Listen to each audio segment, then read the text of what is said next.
4 easy payments of $29. Sounds harmless, right? Almost generous. Except nobody ever says the other sentence out loud, the one that actually matters. One payment of $116 for something you probably didn't need in the first place. Same purchase, same total cost, but one of those sentences gets a yes and the other gets a second thought. That's not an accident, that's a trick. One built directly into how financing is priced, marketed, and presented to you. Last time, we talked about the tomorrow tax, the hidden cost of choosing now over later.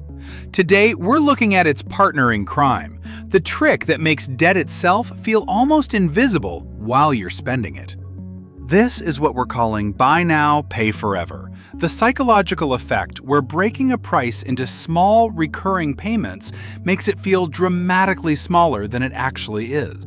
It has a formal name too, payment depreciation, or sometimes monthly payment illusion. But let's stick with buy now, pay forever, because that's exactly how it behaves in practice. Here's the simplest version of the trick. Show someone a price tag that says $800, and their brain runs a real cost-benefit analysis. Show that same person just $33 a month, and something strange happens. The rational brain barely gets involved. The total cost didn't change, only the frame around it did. And frames, it turns out, are almost everything. Here's why this works so effectively on otherwise careful people.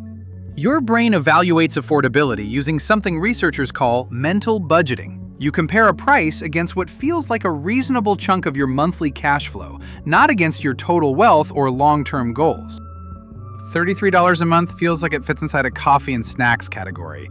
$800 feels like it belongs in the big decision category, the one that gets scrutiny, comparison shopping, maybe a night of sleeping on it. Financing doesn't just spread out the cost, it reclassifies the purchase entirely, moving it out of the big decision bucket in your head and into the barely noticeable bucket, even though your bank account experiences the exact same drain over time. And once a purchase is small enough to feel invisible, it stops competing with your other financial goals for attention. It just quietly recurs, forever if you let it. This matters because modern spending has been almost entirely redesigned around the monthly payment. Cars, phones, furniture, mattresses, subscriptions, buy now, pay later checkout buttons. Nearly every major purchase category has shifted from what does this cost to what does this cost per month.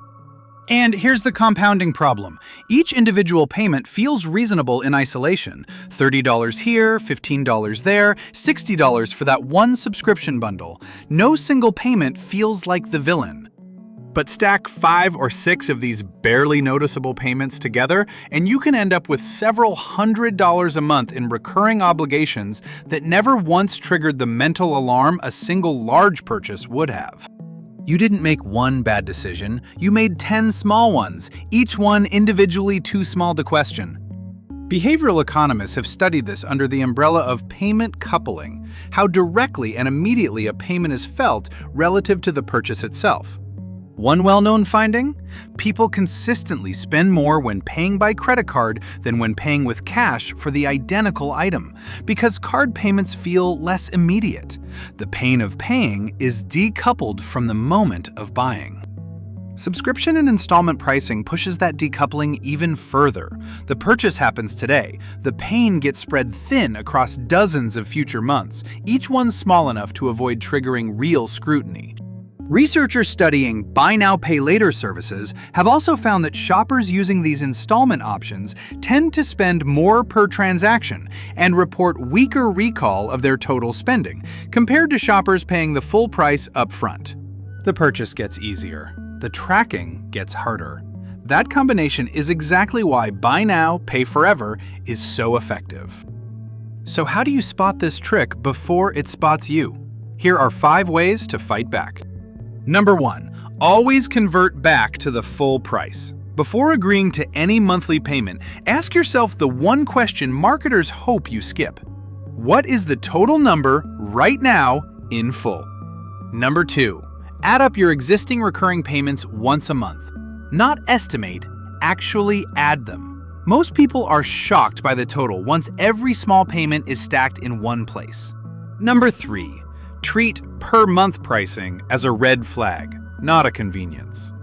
The moment a price is presented monthly instead of as a total, ask why the seller chose that frame. Number 4. Pay up front when you can, even for smaller purchases. Reintroducing the full cost to your brain all at once restores the natural friction that financing is specifically designed to remove. Number 5.